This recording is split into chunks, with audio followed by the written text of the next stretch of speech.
What do you call that noise? The XTC Podcast. What do you call that noise? Welcome to What Do You Call That Noise, the XTC podcast, where every day is a fantastic day and everyone agrees it's nice to be nice. We're also the home of cheesy introductions. I'm Mark Fisher, and in this episode we're going to be circling round XTC from some of the very earliest gigs to some more recent collaborations, and in fact some very recent collaborations with two wonderful musicians who were there at the time. Before I introduce the guests, it's time for our monthly trip to the XTC sommeliers, in which our listeners pair the perfect drink with the perfect XTC song. What do you call that noise? My name is Florrie Thomas, and I recommend pairing River of Orchids with a gin and tonic with a shot of elderflower cordial. The floral aromatics complement the sprightly pizzicato arrangement in this atmospheric masterpiece. Cheers. Thank you very much for that.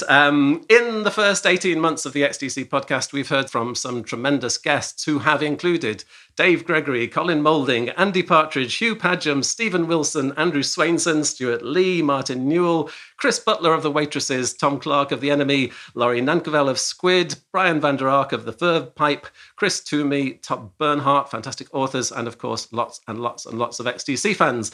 None of this would have been possible without the brilliant supporters on Patreon. And if you'd like to be one of them and help keep the podcast going, it'd be great if you could check out patreon.com/Mark Fisher. And I'll be name checking some of those lovely people, the Knights in Shining Karma, at the end of this episode. Oh, and just a reminder that you can get my two XTC books at xtclimelight.com. Right, so let's have some introductions. First, let's go to the Republic of Ireland and say a big welcome to Thomas Walsh. Hello, Thomas. Hello, everybody. Good evening. Good day. Good morning. He's very spontaneous, is Thomas. Well, the amazing thing is you nearly said shites in Nining Karma, by the way, in that introduction. Yeah. You nearly said it. That's going to be the new category. There's going to be a fourth category I'm going to introduce, the shites in Nining Karma. Well, can I apologise in advance because I know Nick's passion is incredible for XTC, but I am a complete and utter nerd. So I will be. This is actually an XTC support group that we're in here. And, the thing is, if anyone says anything wrong fact-wise, I will jump in very quickly and probably loudly. So Nick, I apologise in advance because you're a hard-working man who deals in the world. I just sat around for decades looking at pictures of Andy. So anyway. So, Thomas, if I remember rightly, was an original reader of Limelight, my old fanzine, which was before he became Pugwash and released half a dozen albums of gorgeous melodic pop. Thomas was also part of the Ivor Novello Award-nominated Duckworth-Lewis Method, a collaboration with the Divine Comedy's Neil Hannon, all about cricket. And he's also collaborated with XTC's Dave Gregory, who did string arrangements on songs including A Rose in a Garden of Weeds and I Want You Back in My Life, and I think some other stuff as well. And songs he's co-written with Andy Partridge include Anchor, My Genius, At the Sea, and Here We Go Round Again. Lovely to have you, Thomas. And so to Florida, where we've heard the laughing already, we can say hello to the equally pop-tastic Nick Heyward. Hello, Nick. Hello. How are you going? Yay! All the better to have you here. I saw Nick playing in Glasgow in 2018 in a splendid double bill with Thomas, and it was one of those gigs where the hits just kept on coming. Favourite Shirts, Fantastic Day, Love Plus One, Nobody's Fool, Blue Hat for a Blue Day, Whistle Down the Wind. And many of those songs date from the 1982 album Pelican West by Haircut 100, but Nick has a catalogue of music, every bit of good, that goes all the way up to the lovely Woodland Echoes album of 2017. And I hear more songs in the pipeline. And then with me in my kitchen, which is the first time I've had two people in the same room since the very first episode of the XTC podcast, is Kevin Birt. Hello, Kevin. Right. Hello, Kev. Great to have you here. Hello, Kevin. I haven't seen Kevin for about 30 years, but he remembers me from when I was a naive 16-year-old thinking it'd be a good idea to write letters to every A. Partridge and C. Moulding in the Swindon phone book with the idea of making a fanzine. Cool. It worked. We swapped tapes, and he tried to get me into Caravan, and I'm afraid failed. And I tried to get him into XTC, and it seems succeeded because he's here right now. And it just so happens Kevin is also a massive Nick Heyward fan. and just happens to be in Edinburgh today. Actually, maybe, Kevin, you could start by describing the cassette tape that you've brought with you. Tell us about that. Yeah, it's a tape that Mark did for me, and he's kindly written out all the songs, the year that they were released, what album they were on, the band members, and also lyrics on the back to wait till your boat goes down. So fill in 2 sides of A4 paper. Catalog numbers. So I managed to keep hold of this for, I think it's 1981. Wow. So it's more like 40 years. Yeah, it's just its anniversary. So yeah, I mean, I don't know what's even weirder, the fact that I did it, or the fact that Kevin's kept it all this time. Nick, were you a compilation boy, compilation cassette kid? Actually, no. I'd pick out a song like "Perfect Skin" by Lloyd Cole and the Commotions. I'd pick it out and I'd take it into the car on my cassette, and it was just a cassette player in there, and I'd play it over and over and over and over and over and over all day for weeks and months until I couldn't hear it anymore. But the thing is, with Perfect Skin, I can hear that fresh as a daisy anytime. I haven't overplayed it, and I think that's what it is with songs that a deep love affair. They just get in there, and that is that. I can hear them over and over and over again. I can hear Moonlight Serenade by Glenn Miller 30 times a day, and I still wouldn't get bored of it. And the next day I'd be up and I could still hear it.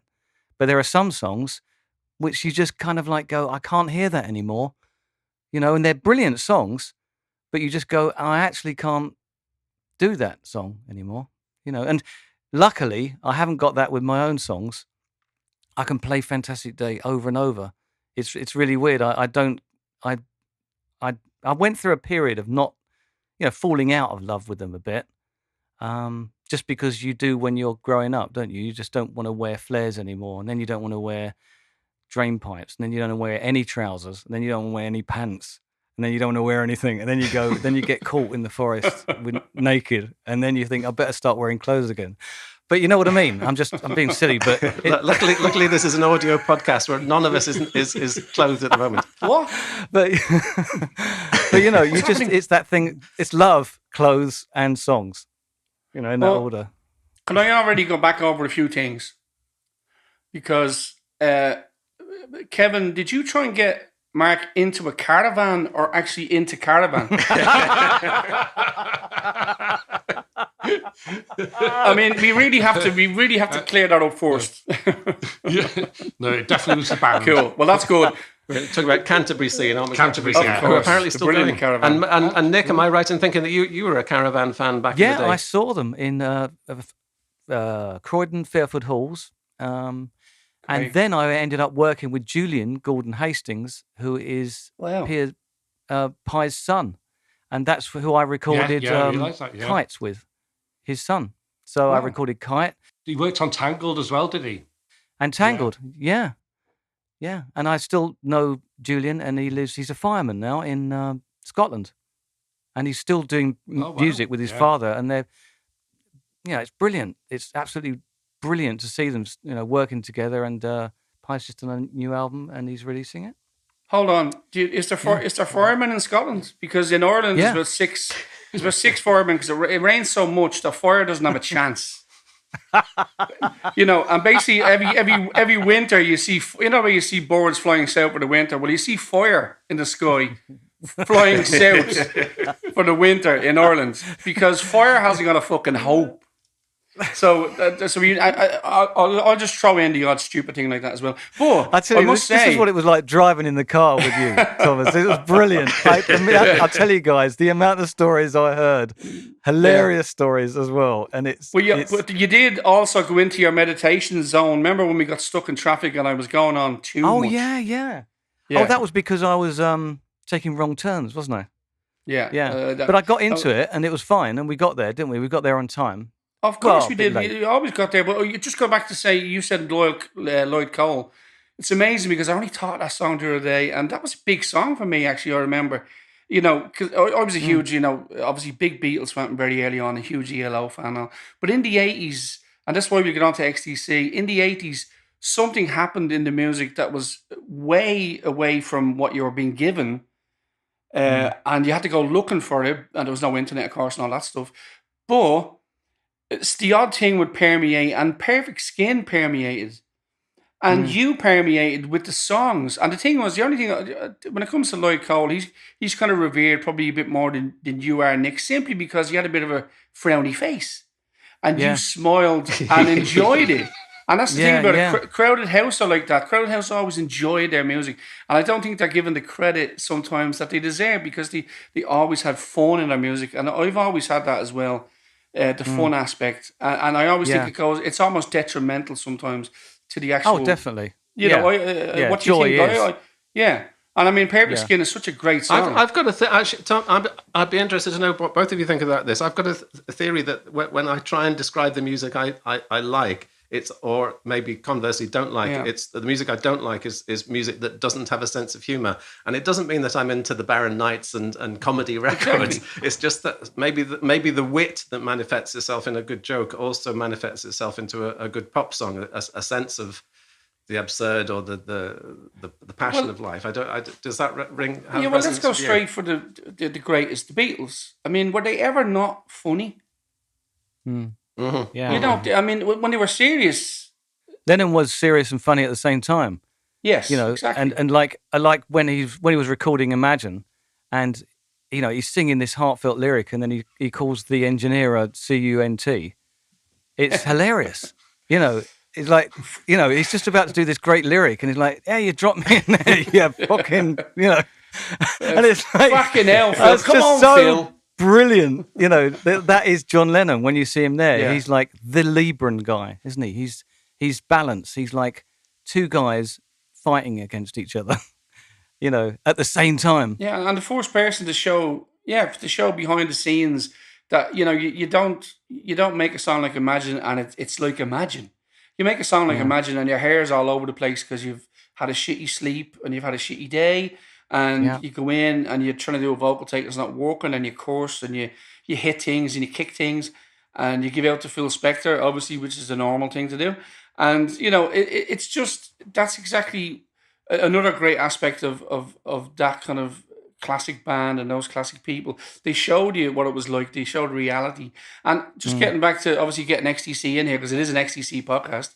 Oh yeah. And we have to talk a lot about loving them. When I found XTC, you know, late 70s in my head, I heard Nigel obviously and I loved it, but I didn't buy it because I was still buying ELO all the time and all that stuff. And then when I heard Senses Working Overtime, I bought it and I seen it on Top of the Pops, and I remember thinking to myself, all the world is biscuit shaped. That's the greatest lyric I've ever heard. Just for me to feed my face. You know, that's and the guy is wearing roundy glasses and he has a tweed jacket on and he's playing an acoustic guitar, and it's 1982 or 81 Top of the Pops. I mean, it didn't make sense, but it made a hell of a lot of sense because they looked brilliant. They sounded amazing. So I bought the single, I flipped it over, the B-sides were mental, and I couldn't get into them at 12 and 13 at that time, apart from the classics hit. So it took me another 3-4 years when I heard Grass, and I did actually a little bit of P came out when I heard it, and that was it. It's a moment, isn't it? That, I mean, it is a Grass moment. Yeah, that's pop.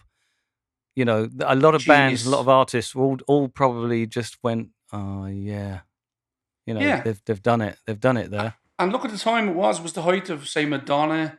It was, you know, it was the height of hip hop and the stuff that we were getting thrown at us with MTV.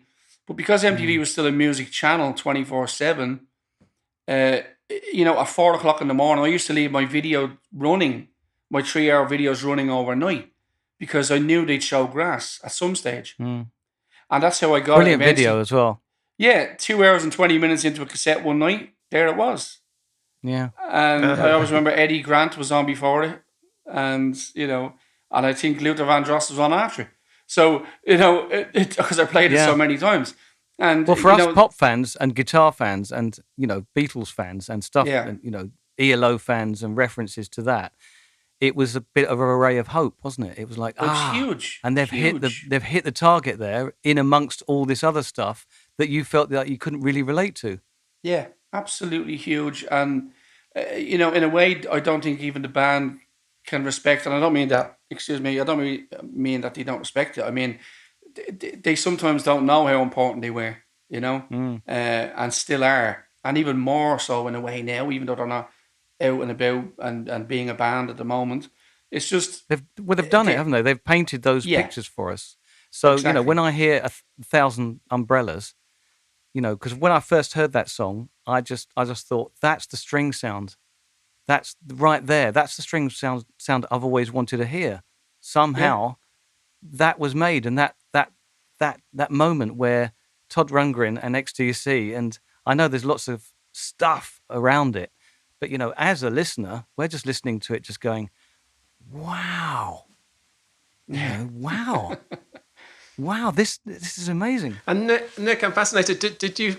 Could you have seen that coming? Because I think what we need to know is how you got into XTC. But I was just listening to a podcast that you've just done, and I did some research here, and this is really interesting. You saw XTC at the Croydon Greyhound, I believe, and there's a fantastic Optimism's Flames website where you can check out every gig that XTC ever did. The only gig they ever played at the Croydon Greyhound was the 22nd of January 1978. That was 2 days after White Music was released. So you were right at the very, very start there. And I'm just thinking, A, I want to hear that story again, but Brilliant. B, could you have imagined that the band you were seeing for the first time might have been the band who ended up doing all of those songs that you just talked about? Well, it was that moment, when I'd seen Stardust, and I'd looked at the cinema, you looked at film, and you think that's what I'd like to do, but it wasn't actually possible. And then at that gig, at that time, when I'd seen a picture before, there was these great pictures going around. One was of David Byrne with his 12-string Sunburst semi-acoustic guitar, and a yellow Fred Perry with Tina Weymouth just behind him with a bob and a Fender Mustang bass. And that picture was it was that, and then there was Andy Partridge in a Hawaiian shirt. And I'd not seen a Hawaiian shirt since Andy Fairweather Low on Top of the Pops with Wide-Eyed and Legless. But this was different. This was great song, though, isn't it? Great song. And I liked Plimsolls. I think that's one of the reasons I liked Andy Fairweather Low, because I saw him in some beaten up Plimsolls once. But well, Stackridge had the last Plimsoll. Great song. I'd have to check that. Check that out. Check out Stackridge as well, Nick. I'm checking out. I'm writing this down. Okay. Sorry, The Man the Bowler Hat. The Man the Bowler Hat was a 1973 album produced by George Martin, and it has to be heard to be believed. It's so good. It's the Beatles in the 70s. It's George Martin in Air Studios. It's full orchestras. It's incredible, and they became the Corgis. Everybody's got to learn sometime. That's Stackridge. Brilliant song. I just thought I'd digress, but I think Andy would appreciate a bit of Stackridge. Yeah. No, dude. Yeah. Pick those things out. They're like little bits of stitching, aren't they, that just need to be there. Otherwise the garment will just collapse. But go back to the Hawaiian shirt. Yeah. So we're just tailors, really, aren't we? Stitching something together here. So that's true. Yeah. So I'm there, and I'd seen these pictures that are kind of these details that have really kind of drawn you in. But then I was there at that gig, and it was that moment where when they were doing Neon Shuffle, and they do that thing where when the power stops, that moment, and they live, I think they just made it a bit longer, because on the album it's not short, but you can hear the sort of rhythm. Now, I hadn't really learnt bars and stuff like that. I was just like somebody that had seen Stardust, somebody that had dreamt about doing something. But then this was my moment of, I stopped with them. Couldn't believe that they'd all stopped together. I couldn't believe that I was hearing such tight playing as well, because I'd tried a little bit of music, and you can't get this tight. The music that I wanted to make, they were making. I couldn't even get anywhere near it. This was early days, so that was the stars in my eyes moment where I just looked up at them all stopping. I saw Colin Moulding's bob, and then I saw Andy Partridge's twisted expression frozen Barry Andrews kneading his kind of like he was like a baker kneading some dough, this keyboard in front of him with dogs breathing written down the side of it. Do you remember that? Yeah. And then, and I Terry Chambers just kind of so in charge, so in charge, but they all stopped together. And in that moment, and cymbals 20 feet in the air. Yeah. And I kind of like spun out of it. Like spun. If I was making a film of this, it would literally be where you kind of fly around the sky and you go off into the universe, and and then you can go back. You're back in there, and you go, right, that's it. I'm doing this. This is what I want to do. That is it. These guys in a band playing like this, sounding like some kind of like twisted Cockney rebel. Yeah, this is art pop at its best. This is Bob's, Mustangs, strings. This is Music Master where it's only one pickup. This is not 8 pickups like rock. This is like one pickup. That's so cool. The guitarist and the members, Sound of the Suburbs, he had one pickup. It was like, to me, that was God. To see one pickup, not 2. This wasn't the Boys Are Back in Town. This wasn't 3 pickups or 2 pickups. Or, this was just like art pop. And it blew my head off. I just thought, I want this. Don't slag Tin Lizzy. Yeah, no, I wouldn't go there because I'm huge. I had my Thin Lizzy period, and it was just like, oh yeah, I can still. Boys Are Back in Town is one of the songs I can listen to over and over and over again. Is that? Yeah, and stereo, of course. I'm just throwing in but you're dead right in with the stop and Neon Shuffle, especially because I think there's a great recorded live version where it's completely arbitrary. Andy can stop and wait for Terry's snare hit back in. I mean, it could be 10 minutes. It could be anything because it just went. Tap down, anything, and that's a band playing, isn't it? At that, because they've done all they were at the height of their Prowse at that particular point, weren't they? They were Ian Prowse. And he famously pissed his trousers, didn't he, during that time when they supported Blondie. That was another one where he talks about he got so excited by the gig. It was such a sweaty gig, such a really amazing gig, that he peed himself. I'm sure, Mark, you know that story. I've forgotten it, but keep really? on going. Well, that's quite a famous Andy one where he when he spoke about the live work at that time, when people say, oh, do you not miss it and all that? And he goes, well, no, not now. But at the time, I remember gigs, especially the gig with Blondie we did. I think it was London, maybe it was Manchester somewhere, not quite sure. But it was such a powerful gig and they were playing so good and the crowd were right in their face that he literally, with the sweat and everything, he just pissed himself on the stage. And he says he always remembers that. Quite punk, isn't it? Well, it's also the way they were making the crowd feel because, I had the very, very great pleasure of sitting in Andy's front room and jamming with Andy and Dave. That's as close as an XTC gig I'll ever get because I was never at an XTC gig. Of course, I was too young, obviously. But over the years when we got to know Andy, we'd sit in the front room and I'd just say, okay, I'm going to play Living in a Haunted Heart and you're going to listen to me play it and I don't give a shit. I'm going to play your songs to you. I remember poor Dave Gregory one night in Dublin. I sang Skylark and the whole fucking album to Dave.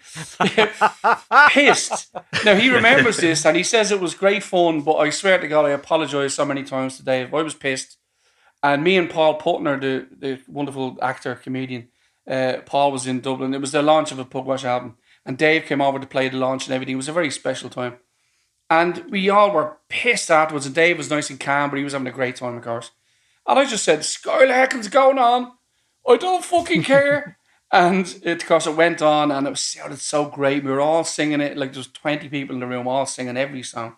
And Dave was just sitting there like the king.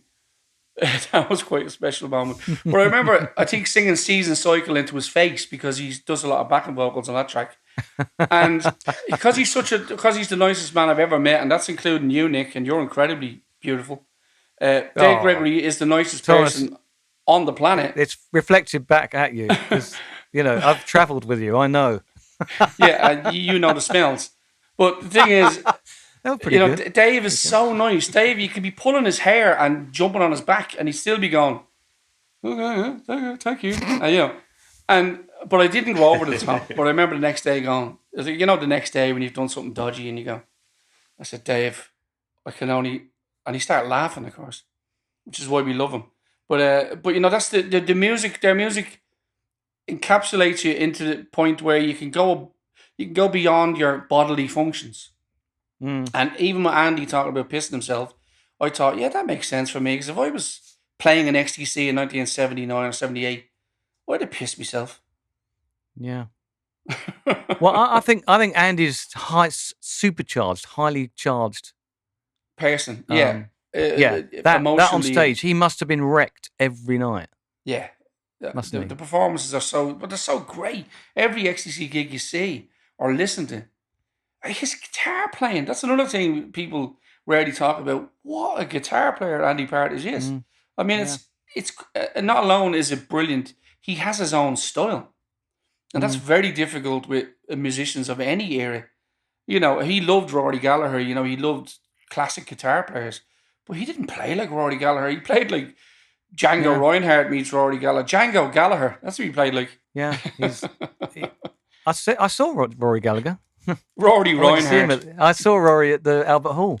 I was right down the front with my mate Austin, and we were doing guitar solos right at the front, miming them.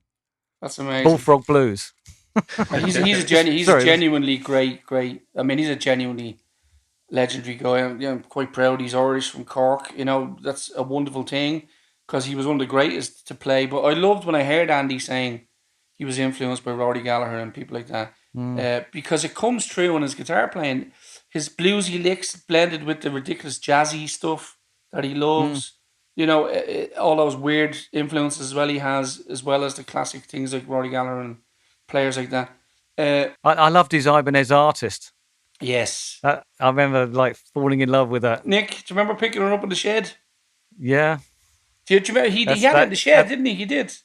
Yeah, I mean, it's weird because when you have moments like that, you go, wow, it's taken me how many decades to pick up this guitar from that first gig at the Croydon Greyhound. And then many years later, you're picking up his guitar and he's saying, what do you think of the new stuff? And you're kind of like going, is this really happening? The kid inside you is still... You were starstruck that day, Nick. You were genuinely... Oh, yeah. I mean, seriously, because I still had the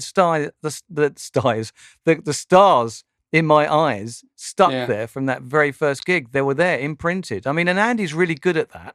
Like what I've learned from Andy is that connection with fans and people that he knows that have been affected. Because I think he's a fan affected himself by things. So, when I went to see with my mate Austin again, we went to the Marquee.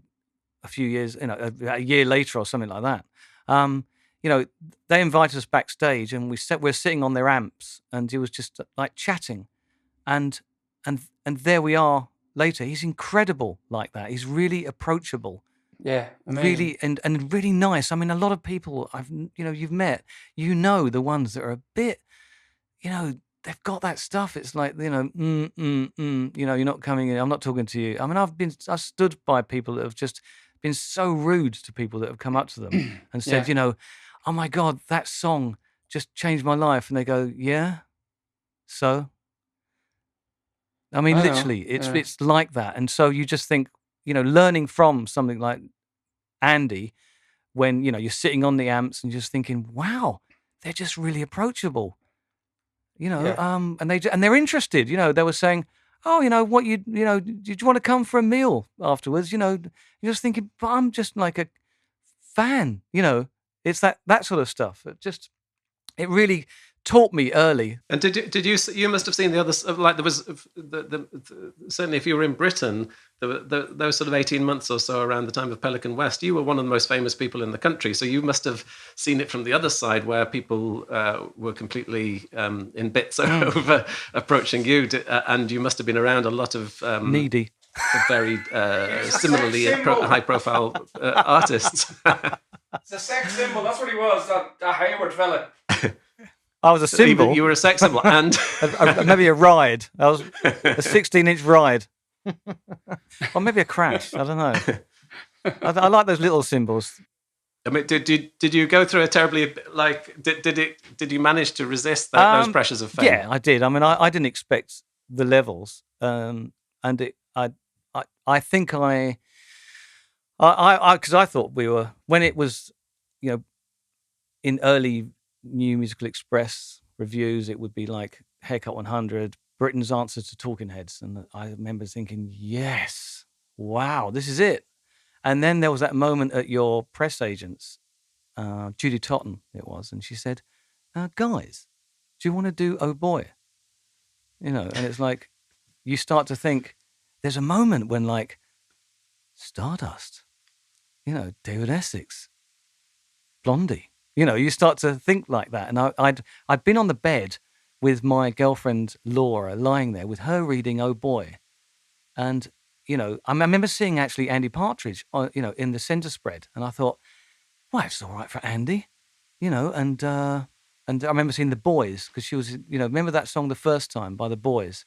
They had great plimsolls too. And that's the thing about XTC and their plimsolls. They had really beaten up plimsolls, and that's brilliant. To me, that said like pop. If you wore plimsolls, you're in a pop band. I don't know why, but because it was Winkle Pickers earlier on, wasn't it? Shoes are really, really important in pop music. Those fine details. And so, you look to the shoes, don't you? You go, I love this band, but, and then you look to the shoes and you go, oh, sorry. I can't do it. It'll just be a one night stand.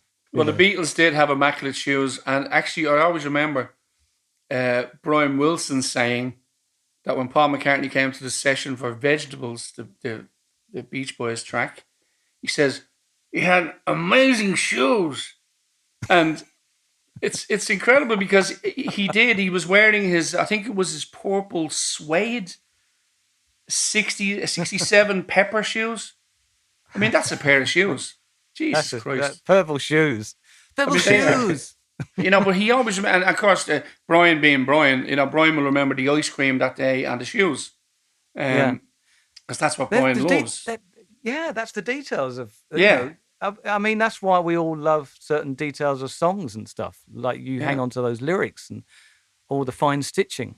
You're talking about Andy, Nick, and and of course Dave and Colin and their kindness. I mean, when I first got to know Andy, one of the second or third time we visited him, he went up to his attic before we were leaving. And me and Duncan, there was Duncan Maitland who worked on the early Pugwash stuff and stuff, and worked with Colin. I think Colin plays bass on one of Duncan's solo album tracks, kind of. And by the way, just in your introduction, Mark, I am on Say It as well, so I do have the triumvirate. Oh, of course, yeah. Well, yes, I missed that one. Yeah. It's okay. It's okay. Well, just because I'm very proud of that. But he got up into his sack and Andy gave me the original Townhouse 4 one-sided acetates of English Settlement. Gave them to me. Gave me the 10-inch uncut acetate of Dear God. Gave me Traffic Light Rock Townhouse 10-inch acetate. Gave me Duke's Stratosphere test pressings. He gave me a swathe of stuff. And I was like, now, of course, Duncan was grabbing them because Duncan's English and he'll just take, the English like to take. Land, property. I'm throwing my Irish. I'm throwing my Irishness out there. That's all. But honestly, he was like, yeah, and I was like, holy shit, this is Andy. This is the acetates. This is the acetate for Dear God. This song changed the shagging world. You can't be giving me this. Take it. I don't want it. And I was like, I still have them. I know where they are. They're never far from me. Whenever he wants them back, I'll give them to him. I tried to sell them once when I fell out with him, but that's another story. Because that was me trying to piss him off. And let's face it, you get on the wrong side of Andy, you've got to fight back. It's the only thing you can do. That's a Scorpio for you, isn't it? It's a Scorpio. Oh, yeah. My mum was a Scorpio. And the thing, that's just all bollocks anyway. That's all business crap because we're friends and who cares about all that? It's ridiculous. But I'm just saying his kindness is just out of this world. Dave Gregory's kindness, out of this world. Colin Moulding. Just there. And the thing about it is that's That's something that, people should relax if they ever think, oh, like yourself even, I was so relaxed for you because I knew Andy was going to be so brilliant with you. Because, of course, I was nervous meeting him first time, Jesus Christ. But I went the opposite way. I didn't stop talking. And, you went quite reserved. And I was just like, but Andy's going to be great. You can talk about anything. You start talking about the Bee Gees with Andy between 1967 and 70, you'd be there all night. And that's why, this kind of, and that's why they're normal. Oh, wouldn't that be great for Andy Partridge and Barry Gibb to write?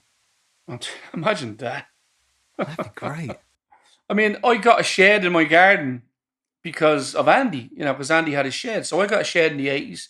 And and I loved it, and that's where I found my calling in how to write a song, how to structure a song. I covered things like Sacrificial Bonfire, Crocodile, another satellite. I always remember covering another satellite and being very proud of it because I had a drum machine which had that exact preset drum pattern, which is a quite famous.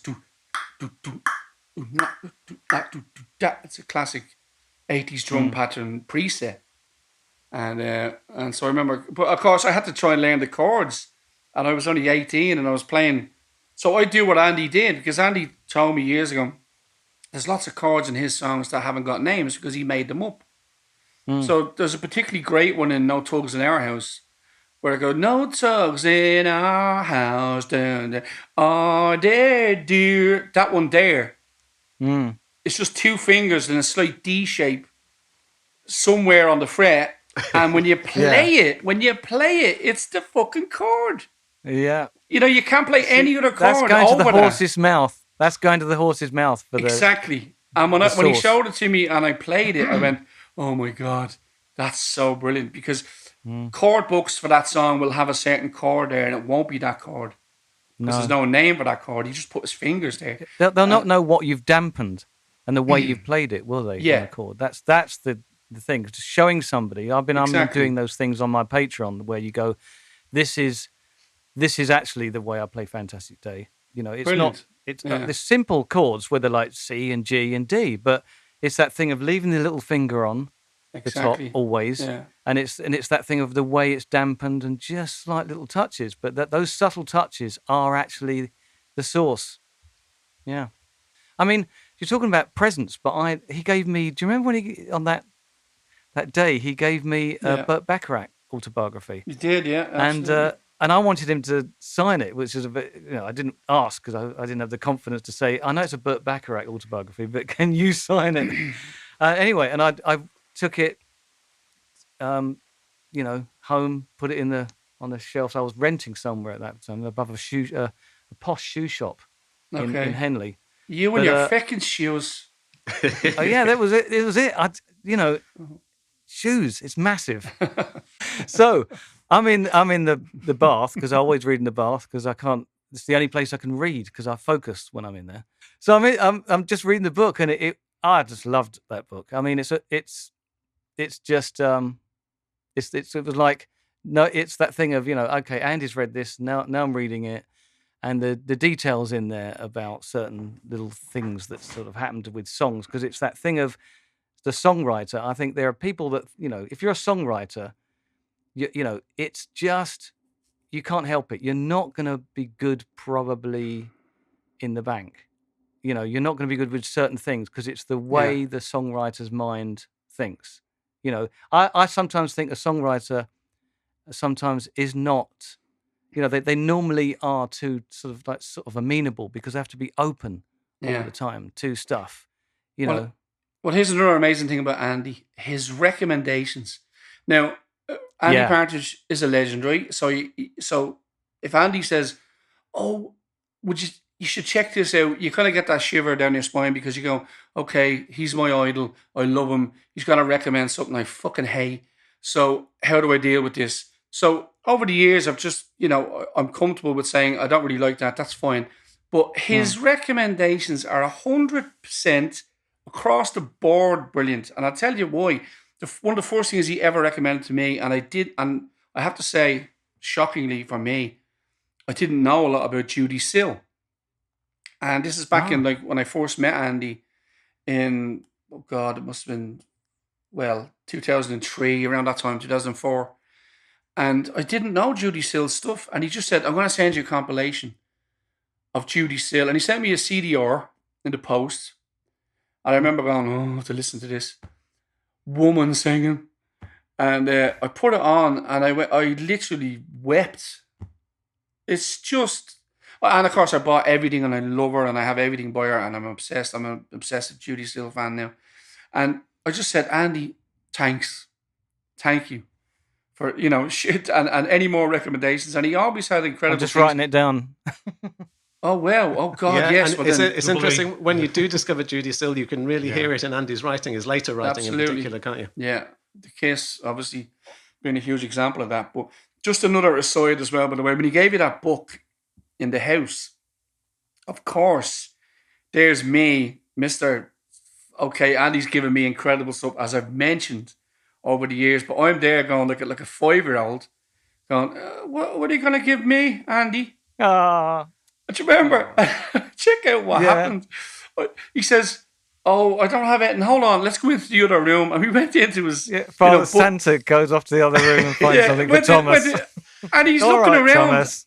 And I says, can I have the Dukes box? Because I never got that Dukes of Stratosphere box with the jigsaw and all. And it's the one I missed out on. And he goes, no, you can't have that. It's my only copy. I'm like, fuck that. So he keeps going. He goes, hold on a minute. And he picked up an English settlement paperweight. And he gave it to me. And of course, it's brilliant. I love it. And some fan must have made it to him. Now, I apologise to the fan because Andy loved it. But Andy's so nice. He still even went, that's something I like, but you can have it. And of course, I took the shagging. So I left with an English settlement paperweight from that night, and you left with a board Bacharach book. Paul Putner, when he first went to me, see, mentioning Paul again, Paul is as big a fan, Nick, as you and I and all of us of Andy and XTC. Massive fan. As you know, Mark, from Paul's involvement with stuff with you. But when I brought Paul up to meet Andy for the first time, Paul got incredibly drunk because he couldn't handle it. And we had a brilliant night, of course, and it was fantastic. But he really got stocious drunk, and it was all. But Andy actually drew a caricature drawing, I think, of Paul, and gave it to him. And Paul didn't even know what it couldn't remember that it happened. And the next day, remember, Paul got in touch and said, I woke up with this picture. Did Andy draw that for me? And I was like, yeah. And it's his most prized possession. I know Paul absolutely. Nick, somebody on Facebook posted a clip of you getting very excited because at the point when the interview took place, you were about to write with Andy Partridge. Now, did that ever happen? Well, no. But it might happen now, mightn't it? Thomas? Well, yes, but I mean, was this a story originally in the 80s, Nick? Because I don't know about this one. Oh, yeah. This was, well, it wasn't writing. What it was I was recording at Air Studios 1983. It was probably January. And I was meeting up with Andy Partridge in a cafe in Oxford Street, just by Air Studios. And, wow, that's cool. Yeah. And he said, we'll be your band. And I kind of did a moment where I just, I couldn't speak because, you saw how hard it was for me to communicate with Andy. Yeah. In that thing. And I have this thing. I've not been good. I work on it. I've been working on it a lot lately, actually, and I think I've got to the bottom of it. And I think I've changed it because I just feel it inside. Because I couldn't. I had Andy Partridge say, we'll be a band. And I just kind of froze, like this moment of, you don't mean that. So he's saying, can we be your band? And my mind is going, you don't mean that. And then I had, Johnny Marr saying, do you want to be in my new band Electronic? And part of my mind saying, you don't mean that. Then I had Paul McCartney saying, do you want to write some poetry together? When I was in his kitchen. And my mind was going, you don't mean that, though. You're just being polite. And so I've had these things in my career where there have been great opportunities to just because you're connecting. I was bonding with all these people. You know, I remember bonding with Johnny Marr really well, and I actually met him in a shop in a couple of years ago. Shoe shop? And I think it was a shoe shop. They definitely had shoes on sale in there, but they were a bit expensive. It was, really nice kind of like shop in, where was it? It was just around the corner from the BBC building on the corner. Anyway, I'll get the details and, you know, get them through to you. So the idea Anyway. that didn't happen would have been that they would have been like your recording band, not a live band, a recording band. Yeah, not a lot of gigs, I wouldn't think. I think what it was Andy was looking to just like maybe like be a XTC to be the kind of recording band, if you like, and that would have been brilliant. That would have been amazing. You know, and funny enough, I ended up working anyway. I was working with Dave Mattox, who ended up joining XTC later. So it would have been probably just Dave Mattox with Andy Partridge on guitar and, you know, Colin on bass, but you know, it would have been amazing. But you had Pino Palladino, hadn't you, at that time? And Colin is incredible, but you know, that's some bass player to try and live up to as well.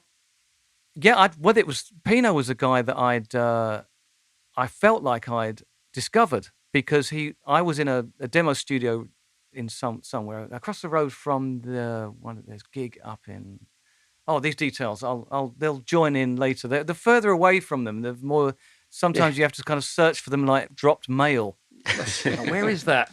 Where is it? Where is it? And I was in a studio and I said, do you know any fretless bass players? Because I was doing the song. I think I was doing Blue Hat for Blue Day, demoing it. And he said, we know this Welsh guy. He comes down sometimes. I'll see if he's around in London. Yeah. No. Yeah. Palladino ain't a Welsh name. No, Italian Welsh. Italian Welsh. Yeah. There you go. Yeah. And so he came down, got on really well, and he played this. He had no frets. And I just thought, but how do you know where everything is? I mean, he played it like a double bass. So confident, super tall. And just, in fact, his new album, have you heard it? It's so good. No. Wow. It's really, really, really good. Really cool. Well, see, because obviously Paul Young was huge at the time, and he started playing with Paul Young, or had he played with Paul Young? I'm just trying to think. Were you before? No. Because I said, "What are you up to?" And he said, I'm just looking for sessions, and I'm playing with my mate who used to be in. Don't know if you remember them, Q-Tips. And I said, "Yeah, of course I do." Yeah. He said, "I'm doing some stuff, half covers. You know, some guy at CBS assigned him." Bit and I thought, yeah. And by the time I'd finished the album, Wherever I Lay My Hat was kind of at number 1, I think it was. Now, why didn't you do Wherever I Lay My Blue Hat for a Blue Day? Why didn't that happen at the time? Because I didn't have you around to suggest that. You see, we should have met each other way back then. I was only 12. So I was only 14, actually. But Andy was suggesting the band. That's incredible, really, isn't it? Yeah. Yeah, I'm just imagining them like a house band, like in Sun Studios or something, you know, the house band that just played on everything, on every sort of 1950s rock. You can imagine XTC as the backing band for every, you know, the stock. Well, you can see the way Andy thinks, can't you? Through. Yeah, that's the way he thinks now, isn't it? I mean, it's like that thing of doing that album, you know, with the fuzzy warbles and then turning it into, you know, my failed songwriting career, you know, with a bit of irony. But it's that thing of, you know, Andy could feed the charts with pop music. You know, that's can his thing, can I isn't get it? a little deep, maybe? Can I throw in a sidewinder here? Yeah. Because thinking about it, obviously, if you're talking about 83, the band were disbanding with Terry. Or Terry may have already left, or it was very close to leaving. So just say Andy was suggesting, could Andy have been suggesting to keep the core of the band together because he didn't want to lose Terry and give Terry work, and XTC would still be a band, but they wouldn't be playing live? There's a possibility that was a suggestion. You'd do that, wouldn't you? If you stopped your band playing live because you couldn't perform, you'd want them to keep working. Yeah. But you couldn't do anything. What could you do? So you'd go and ask somebody in the charts, we'll do it. That's probably a valid thing that he was asking, yeah. And I mean, it's another insight into how difficult it must have been for Andy to have dealt with not playing live, the way he felt about the other members of the band. Yeah, so I'd lost one. And you'd lost your band, He knew I was a fan, so have XTC, and that was why it was a bit kind of like, because I'd wanted it. I dreamt this was the moment. I mean, I only had to say yes, but I just kind of, I did what I've done in lots of those situations before. I'll never forgive you for the Paul McCartney one. You can't be forgiven for that, Nick. Yeah, I mean that's it's too much, isn't it? I mean, it's a heavy one. There'll be a list if I write a memoir. There'd be a whole page of list of that things that didn't happen. Yeah. You said yes to Andy in theory, though. That's a weird one, isn't it? Yeah. Well, mainly, yeah. I think it's mainly because Andy is so approachable. Yeah, he's got that. He really is, really, really friendly. He's just got that friendliness about him, hasn't he? The sincerity, you can see it's a warmth. Yeah. I mean, I remember sitting on the amp thinking, why is he being so nice? Because you're not used to it in England. It's not a thing that comes with the territory normally, does it? Especially in punk, you're watching everybody spitting at each other, and then suddenly you're sitting backstage and they're going, these nice chaps from Swindon, who by that time I'd worked out how I was going to get to Swindon, because I'd looked on the maps and stuff, and I'd seen things, and I just wanted to go there and walk around the streets because I just thought this was this magical kingdom, Well, yeah, Andy used to say about people would stand in the laneway. People would stand in the laneway at the back of the house and just look over the gate. I wouldn't want to go there. That's the thing. I mean, I remember meeting Paul Weller in the street before I was in music, and I hid. I hid when he was coming because it was that thing of just not being able to handle it, just jumping out the way or something. So I'm just thinking that, like Nick, you've got that fantastic description of hearing Neon Shuffle and that being that sort of epiphany. It could well have been, and it would have been for many people. You saw the gig, you moved on, and you forgot about XTC altogether. But you stayed with XTC all of that time, and I don't know. I just wonder whether there was something in that very early moment that you thought this is a band worth sticking with, because they lost a lot of people along the way because of the very interesting routes that they took. They weren't the same all the time. Well, I loved the next album, Go To, Life Is Good in the Greenhouse. It was just another moment. And then, when I heard Helicopter, it was the same on drums and wires. I was like, every moment. I mean, when I heard Life Begins at the Hop, it was so joyous. I just thought this is the soundtrack of what's going on at the moment. There was no reason to question it. This was the best band in the universe, as far as I was concerned. So I was following them in that way, and then I started to. English Settlement, Knuckle Down. That was my favourite moment on it's on a that great album. song. Great song. I just had something about it, it's very special. Yeah, and I thought it should be a single. I don't know if it was it? No. A single? No. Okay. Well, then, but around about Mama, Lovers and Farmers' Boys' Wages, which I think is like him being almost like a nature writer, like he is from Swindon and he's a writer, and he's just, it started to get more local, like it's almost like they've gone home and he is writing about his environment then. It's like less about the stars and, or as Andy says, his teenage songs, which, I liked his teenage period because I was teenage. What a song. Yeah. Oh, Jesus, it's brilliant, isn't it? It's ridiculous. I mean, I like the sound of Mama. I really like the warmth of the album. I like that. And then there was albums where you start to. I felt like Andy's voice had been captured really well on certain songs, and I thought, later albums where it was, he'd kind of you heard his singing voice because it was almost like affected early on. Everything to twist it and make it surreal and shape it around and make it a caricature out of it and twist it like kind of Clements out of Alex Harvey Band. It was all a bit, the way he did that face on the video, where it's we're only making plans, and he's kind of this clown Yeah. you know, that's doing shapes and stuff like that. And so, well, then I started to not be around for it, and I'm glad, because now I have all this stuff to find and discover, because I've had moments where I've gone, okay, and I didn't discover Ladybird until quite late. You know, I think I'd written a song called Ladybird, and then a friend on Patreon, who's probably listening to this, Gary Heppel, said, you know, the XTC song, and I thought, did they? I mean, I must have known, but that thing of you know, but you don't know, you'd forgotten or something or other, and I listened to it, and I remember thinking, wow, I've got to up my Ladybird, because that Ladybird is amazing. That's a special Ladybird. I'm chucking my Ladybird in the bin. I'll do a rewrite on that. And do you hear a connection in your own music to XTC? Because I would say I don't, but I mean, I don't in Haircut 100 stuff. I possibly would do. I was just listening to "Love Is the Key" by the Sea off Woodland Echoes, and that I can imagine that sitting alongside a sort of Apple Venus type of track. But you don't. I don't think you wear your influences on your sleeve in that way, or do you? No, I don't think I do. I don't know why.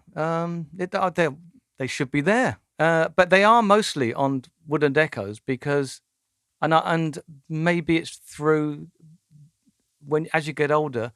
I mean, Andy seems to have got, you know, released more of his Beatles stuff, because I didn't get into the Beatles until 1982, so I hadn't had any of that early stuff with them. I got into them on the Haircut 100 bus. You know, that's where I got into them. It was like I was just listening to them endlessly and just discovered them, kind of thing. Because beforehand, I'd been listening to everything that was around at the time, and by when I was younger, I suppose, born in 1961, they'd split up by the time in 1971. So I think why would the I be into Beatles, the Beatles? I think, Nick, the Beatles, they're the COVID-19 of the music world, because I think. Let me finish the analogy. That's vast, go with this one? because they're airborne. They're everywhere. They're airborne. Yeah. You pick them up without knowing you're picking them up. And I think with your music, I totally understand that you didn't get into the Beatles until 1982, but there's no way they didn't go into your system subconsciously, you know, COVID-wise, before that, because your melodies, you've got these beautiful melodies, you've got those little nuances. It's you, of course, but there's a pop sensibility that only the Beatles gave to the world, I think. Personally, and I might be. It's Penny Lane, isn't it? It starts from Penny Lane. You know, that the joy of Penny Lane. Yeah, because you must have heard Penny Lane when you were kids. It's all encapsulated in that song. Yeah, and it just went in, and you said, "Oh my God, this is something incredible." But you didn't consciously say it. You just kind of. Because I remember hearing all the Beatles songs I knew weren't even singles. How is that fucking possible? You know, how could I know all the lyrics to 8 Days a Week, or You're Gonna Lose That Girl? They weren't singles. You know, Drive My Car. Everyone knows Drive My Car. That was never a single. You know, it's just, they went beyond.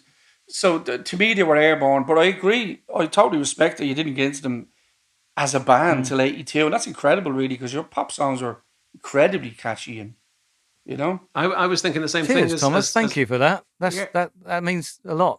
Yeah, I was thinking the same thing as Thomas, because if there's two things that link you and actually link the Beatles and link XTC, it's your gift for melody and your love of melody, and you know, the Haircut 100 singles were all fantastic tunes, and I think one of the things that sometimes people miss in XTC's music, and certainly at the point that you were listening to them, Nick, in 1978. Is that you just hear the angularity, you just hear the noise, you just hear the unpredictability of it, and you forget that actually beneath all of those songs, beneath all of that noise, that there are still good tunes, even on white music and Go To. Yeah, when you're near me, I have difficulty concentrating. Drums and wires, Nick. Don't jump ahead. Drums and wires. Well, it's funny, because as a fan, I was thinking... why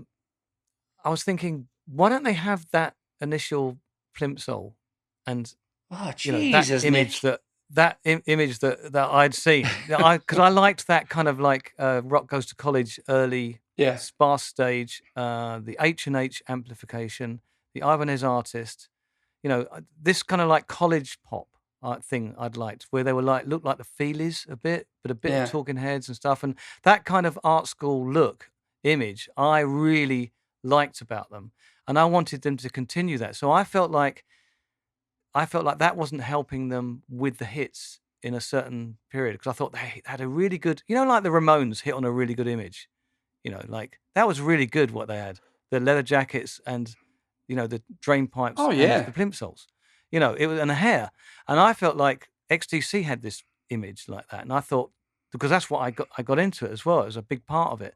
So I thought round about that time they weren't helping themselves, because they were searching for an image, it looked like, and photographer and stuff like that. So I thought they looked like, with songs like This Is Pop, and I felt like the production on This Is Pop was heavier than it should have been.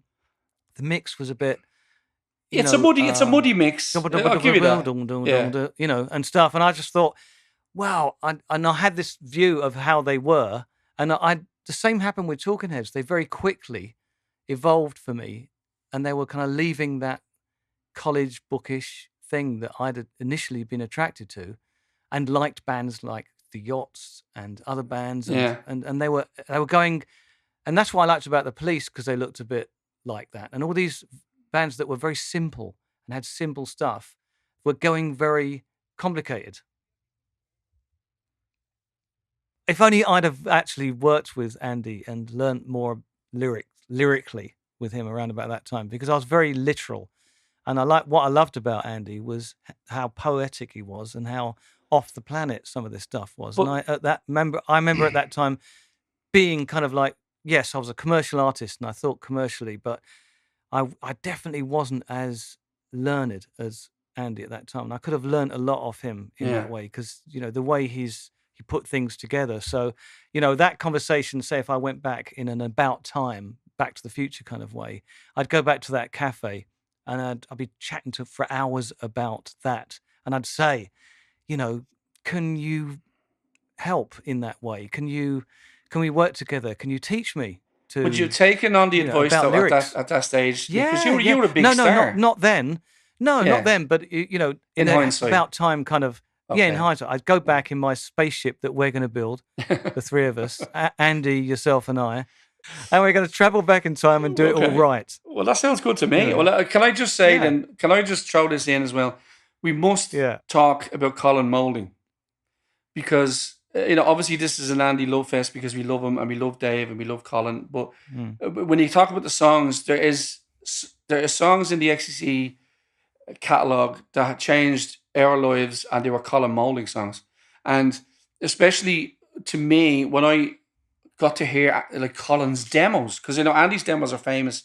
The famous thing was that Andy's Non-Such demos leaked out well before Non-Such became a thing, and all the fans got, because I went to the XTC convention in 1990, flew over on a Ryanair flight from Dublin with John Aldridge, the footballer, on the same flight. Thank you very much. Wow. And went to Altrincham and had the time of our lives at this ridiculous, wonderful convention. And that's where I picked up some bootlegs, which was the demos for Non-Such. But also going around looking at the XTC artifacts, the Colin's bass, his old little bass, Andy's acoustic, stuff like that, artwork that they all left out for fans to see. There was demos playing in the background, and I heard the Find the Fox demo, which was the Sunrise Sunset demo, which was Find the Fox, and instead of just going glang, glang, glang, glang, which is one of that melody, I'm getting goosebumps even singing the fucking thing. It's such a beautiful melody, that Find the Fox. He sang Sunrise, Sunset over that melody. And I literally stood in that hall as a 19-year-old and went, oh, fucking hell. This is this guy's fucking demo from his bedroom. And it sounds like this is better than McCartney, it's better than Lennon, it's better than fucking anything. I wanted that demo. I spent years trying to track that fucking demo down. And I finally got it. I didn't get a great quality copy of it, but the sound of that demo made me want to make music for real. And I wanted to make music for years leading up to that in a way. But Colin Moulding's songs have this effect that's even, in a way, as important, if not more important than Andy's. And Andy's just off the scale. He's so good. But do they work together? I mean, No. do they do the Lennon McCartney thing, or No, is it? No, Because I Jesus. felt like Lennon McCartney when they worked on like "I Want to Hold Your Hand," it encapsulates more the Beatles. It's like two heads coming. Absolutely. With Andy Thomas, how does it work with Andy when you've collaborated with him? What's that sort of collaboration like? It's funny, Mark, because we might write a song with Andy now because I just sent Nick an idea, and it is a case of can you throw something in? But sometimes needs must on a song as well. And honestly, needs must is not a bad phrase really, because sometimes it really works. Sometimes it works. Yeah. I agree with Nick. There's nothing like if me, Nick, and Andy sat in a room, we'd have such great fun and we'd come up with some great things, I'm sure. And there's nothing to compare to that. But in the world we're living in, especially with COVID and everything that's going on, this is another way of doing it. And it can sometimes bring up, because in fairness, I'm very proud of a song like Anchor, which I wrote with Andy. But Andy rang me one day, because Andy, when we first got to know each other, Andy would ring a lot because he'd love to leave telephone messages. That's what Andy loves to do. Loves to leave 2-minute long phone messages. And I used to love it because I recorded them all, would you believe? Because I'm a fan. I wasn't erasing those messages. I was fucking recording them off the phone. But one of the ones I recorded was Andy left me a birthday song. It was my birthday and I wasn't in. I was out getting pissed, obviously, in the old days. And Andy said, well, you're not in, but here we go. And he goes, Thomas Walsh is the birthday boy.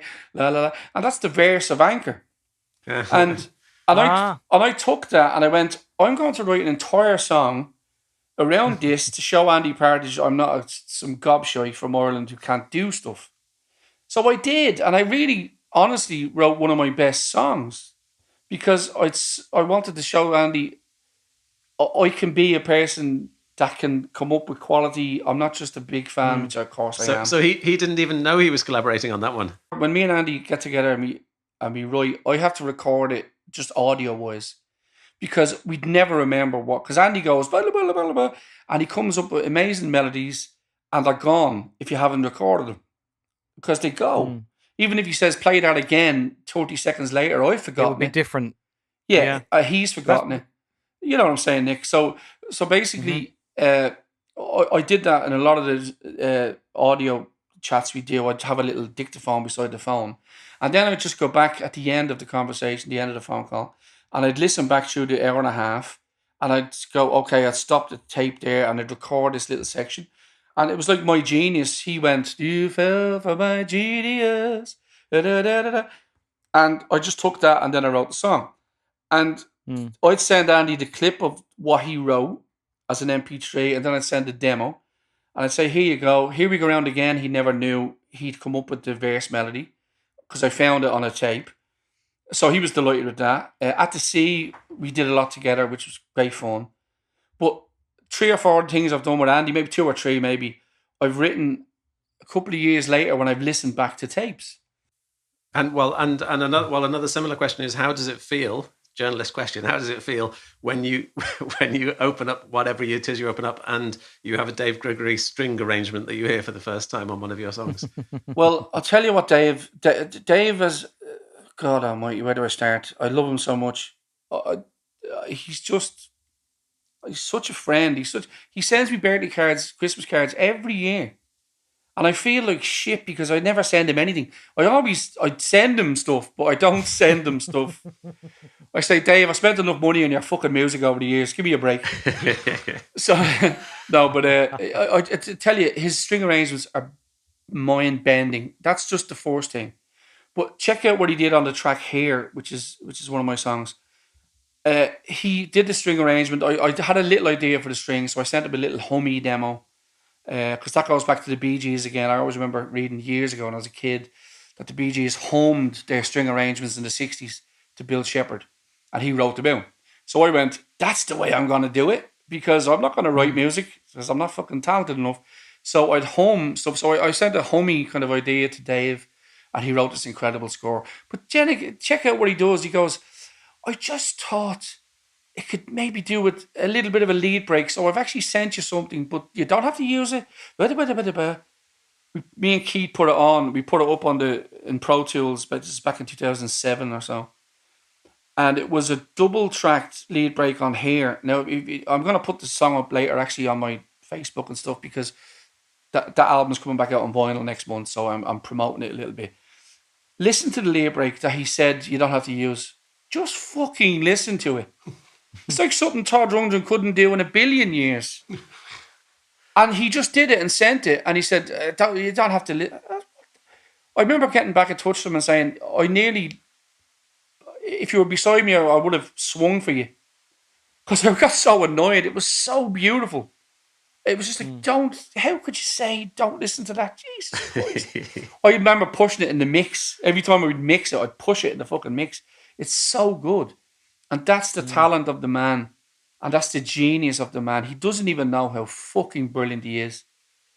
I was only going to ask because I enjoyed Hard Day's Nick. So, with the On the Rollerblade singles, you did the Beatles covers.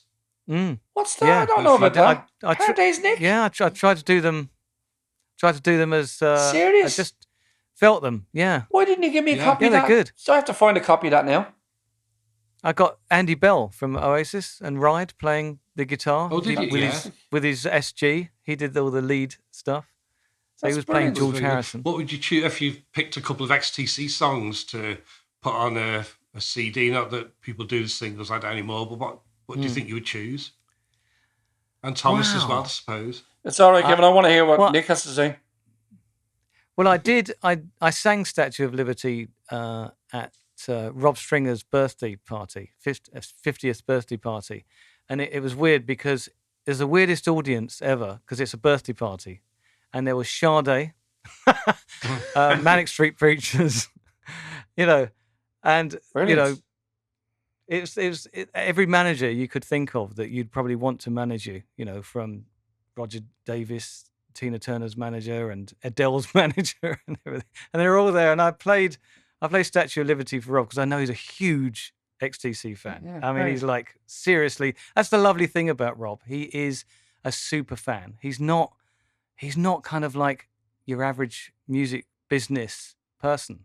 He really is, like us, he really is a fan. I mean, when probably everybody's talking about, the business side, he's probably he's old school. Putting on his, he's putting on his records, I mean, he'll send something to me like, I'm listening to Imperial Bedroom, Town Crier. What a song. It's got me in tears. That's not a normal music business person, in that way. So that's why it's lovely. And so I sang it blew him away to play it and to play it. But it was that moment where I just thought, I'm not going to get signed, am I? No. It's like the showcase that you just know, it's great, but I'm not going to get signed. It's like, it was a weird thing. And it never crossed my mind that I was even thinking like that until it's that moment where you're standing on stage, you got all these people and you're looking around in front of you and it's like the weirdest gig ever kind of thing. And then you just think, If only you'd have played Travels in Nylon and then it would have all been different. Or Home of Safari. What couple of tracks would you cover then? Give us a couple. Do you think we get the Nick treatment? By the way, Haircut 100 umbrellas. What about that? Very good, very good. Yeah. 100 umbrellas. Would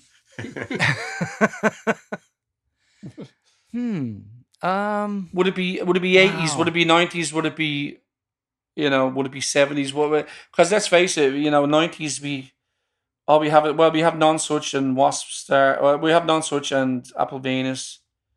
I would sing Life is Good in the Greenhouse. I would sing Life is Good in the Greenhouse and make it. Because, it's, I've sung it before and I've just, because I'm often humming it. La, la, la, la, la, la. And then life is good. It's kind of like you can actually make it a bit more, because he was singing it like it was kind of like, jet, jet, jet, jet, jet. He was spitting it out, wasn't he? Angry. It was like, life didn't sound that great in the greenhouse. So I do it more as a gardener who was enthralled with his seedlings, and it was a beautiful day, and I've got a walled garden. I'm the happy gardener, and so I'd sing it that way. So there's that, but I could go through if I took a breather, went for a pee, and came back. I would probably have a long list and an album together of, songs that I would love to do. But if I was to start at XTC, right, a track off white music, I'd do Newtown Animal in the Furnace Cage, right? Mm-hmm. I'd do Mechanic Dancing off Go To. Drums and Wires, I'd do That Is The Way. Right? Yeah, I think you do Mechanic Dancing brilliantly. That would really suit you. Could give it a go, I have to say. Yeah. That is the way that is. I love that song so much, so I'd do that off Drums and Wires. Black Sea, where do you start? It would have to be something like, I'll do Don't Lose Your Temper. It's on the extra tracks on Black Sea, so I'm going to go there. English Settlement, oh my God, where do you start? But you know what? I think I'll stick with you with Knuckle Down. I'll go Knuckle Down. Mummer, oh my God, Me and the Wind for a laugh. Just because it made Dave Gregory's fingers go inside out. Me and the Wind on the piano.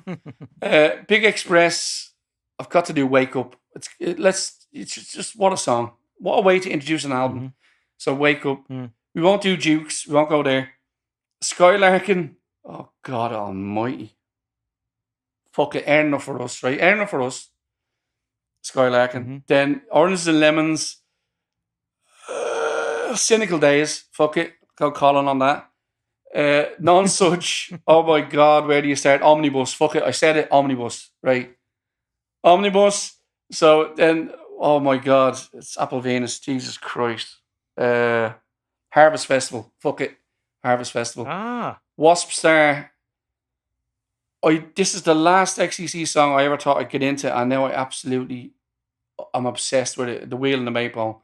So I'd go Wheel and the Maypole, and there you go. Every album, one track. Fuck it. Round of applause for me. We've got a concert there, I think, and I'm just going to round it off because we could. I've just been thinking of some more. We could have fantastic day in, day out. Oh, brilliant! Love +1 on a farm boy's wages, and that's not bad. Whistle Down the Wind will still be beautiful, or something. I've been having a very fantastic time with Kevin, with Nick, with Thomas. I want to thank you all so much for being such good company as well as such big fans, and this has been tremendous conversation, some of which will be released in good luck editing. Thank you very much. We'll have to do this again because it's been great. Oh God. Yeah, well, thanks so much. It's a dream. I'm learning so much as well. I mean, it's an educational experience. Next time I do it as well, I would have dived in more because I've got things to discover as well. There's lots of stuff I still haven't discovered. No, but only this morning I got into Then She Appeared. I knew it, but I just didn't know it as well as I do now. It's glorious. It's gorgeous, isn't it? Yeah. What do you call that noise? That was fun. Thanks to Nick Heyward, Thomas Walsh and Kevin Birt, and many, many thanks to the podcast supporters on Patreon who make it all possible, including the following Knights in Shining Karma: Terry Arnott, Matt Bell, Kevin Birt, Liam Duggan, Jamie Dunn, Helen Fay, Peter Fermoy, Leslie Gooch, Robert Graham, Marek Kraus, Jesper Kumberg, Robert Lawlaw, Dennis LeCourrier, Liz Lynch, Ian Morris, Yusuf Murrah, Amy Parkinson, Murray Meikle, Kevin Murray, Karen Neal, Mark Reed, James Reimer, Simon Slatehome, Michael Sutcliffe, Mark Thomas, and Nigel Waller. If you'd like to support the podcast, you can do so at patreon.com/Mark Fisher. Thank you very much for listening. We'll be back next month with more. See you then.